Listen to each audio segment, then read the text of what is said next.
কোরাইশ নেতাদের একটি প্রতিনিধি দল আবু তালিবের সাথে সাক্ষাৎ করে। তারা বলে, হে আবু তালিব, আপনি দেখতে পাচ্ছেন আপনার ভাতিজা মুহাম্মদ কিভাবে আমাদের ধর্মের বিরুদ্ধে বিদ্বেষ ছড়াচ্ছে।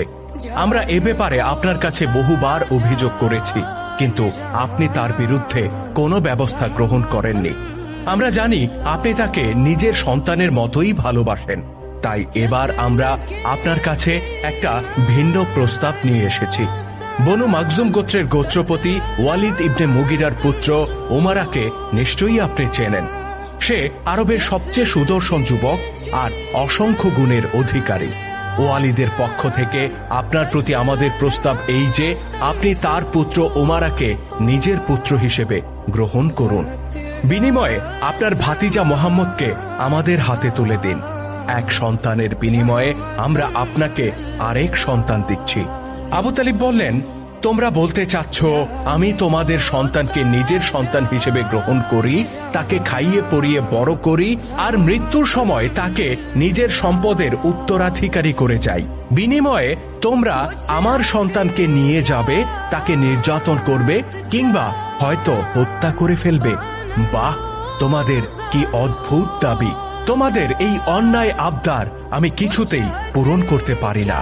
কোরাইশ নেতারা তখন বলল, আমরা মুহাম্মদের বিরুদ্ধে এখন পর্যন্ত কোনো ব্যবস্থা নেইনি, কারণ সে আপনার ভাতিজা আর আপনি আমাদের কাছে সবচেয়ে সম্মানিত ব্যক্তি।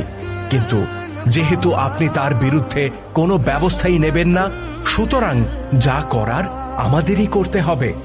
আবু তালিব বললেন, যদি তোমরা তার বিরুদ্ধে কোনো কঠোরতা দেখাও, তবে মনে রেখো আমিও বসে থাকব না। তাকে রক্ষা করতে প্রয়োজনে বনু হাশিম গোত্র তোমাদের বিরুদ্ধে যুদ্ধ করবে। ইসলামের ইতিহাসে বড় রহস্যময় চরিত্র এই আবু তালিব।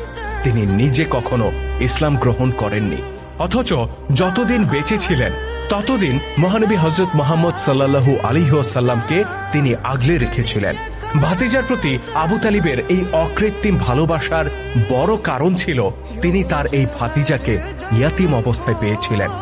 রাসূলুল্লাহর দাদা আব্দুল মুত্তালিব মারা যাবার পর থেকে তিনি তাকে বড় করে তোলেন, স্নেহ মায়া মমতা দিয়ে তাকে আগলে রাখেন। ভাতিজা মুহাম্মদ সবার থেকে আলাদা। আগামী দিনে সে আরবের ইতিহাস বদলে দেবে, এমন একটা ইঙ্গিত আবু তালিব আগেই পেয়েছিলেন।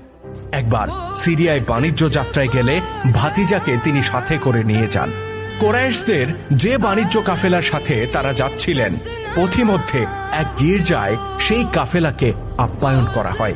এ সময় গির্জার প্রধান পাদ্রী শিশু মুহাম্মদ সাল্লাল্লাহু আলাইহি ওয়াসাল্লামকে কাছে নিয়ে বলেন, হে বালক, কোরাইশদের দেবতা লাত উজ্জার কসম খেয়ে বলছি, আমি তোমাকে যা জিজ্ঞাসা করব তার যথার্থ জবাব দেবে। শিশু মুহাম্মদ সাল্লাল্লাহু আলাইহি সাল্লাম বলেন, আপনি আমাকে লাত উজ্জার নামে কোনো কিছু জিজ্ঞাসা করবেন না। আল্লাহর শপথ, আমি এদেরকে সবচেয়ে বেশি ঘৃণা করি। পাদ্রী তখন বললেন, ঠিক আছে, তাহলে আল্লাহর শপথ করে বলছি, আমি তোমাকে যা জিজ্ঞাসা করব তুমি তার সত্য জবাব দেবে তো? শিশু মুহাম্মদ সাল্লাল্লাহু আলাইহি সাল্লাম বললেন, আপনার যা ইচ্ছা তাই জিজ্ঞাসা করুন। পাদ্রী তখন তাকে বিভিন্ন বিষয়ে জিজ্ঞাসা করতে থাকেন, তার আচার বৈশিষ্ট্য, ভালো লাগা মন্দ লাগা সবকিছু জানার চেষ্টা করেন। অতঃপর তিনি তার পিঠের দিকে তাকালে দুই কাঁধের মধ্যবর্তী স্থানে নবুওয়াতের সিলমোহর দেখতে পান।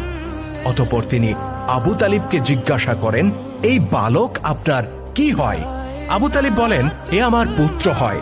পাদ্রী বললেন, এটা কি করে সম্ভব? এই বালকের পিতার তো জীবিত থাকার কথা নয়। আবু তালিব বলেন, আপনি যথার্থ বলেছেন, সে আমার ভাতিজা।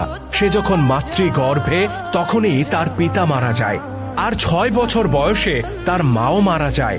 এরপর আমার পিতা আব্দুল মুত্তালিব তার দেখাশোনা করতেন। তার বয়স যখন 8 বছর তখন আমার পিতাও মারা যান, আর তখন থেকেই আমি তাকে পিতৃ স্নেহ দিয়ে বড় করে তুলছি। পাদ্রী বলেন, এবার আপনি নিশ্চয়ই সত্য বলেছেন, তার জীবনে এমনটাই হওয়ার কথা ছিল। অতঃপর পাদ্রী বলেন আল্লাহ তাকে সেই সব বৈশিষ্ট্য দিয়েছেন যেগুলো আল্লাহ আমাদের নবী রাসূলদেরকেও দিয়েছিলেন। বিস্মিত আবু তালিব জিজ্ঞাসা করেন, আমার ভাতিজার ব্যাপারে আপনি কি বোঝাতে চাচ্ছেন? পাদ্রী তখন আবু তালিবকে ইনজিলে বর্ণিত ভবিষ্যৎবাণীগুলো পাঠ করে শোনান এবং নিশ্চিত করে বলেন, এই বালক একদিন নবী হয়ে উঠবে আর সমস্ত মানব জাতির মাঝে সে রহমত ছড়িয়ে দেবে। লোকেরা তার বিরুদ্ধে ষড়যন্ত্র করবে, এমনকি তার নিজের পরিবার আর গোত্র থেকেও তাকে প্রত্যাখ্যান করা হবে। আপনার উচিত হবে সমস্ত বিপদ আপদ থেকে তাকে রক্ষা করা।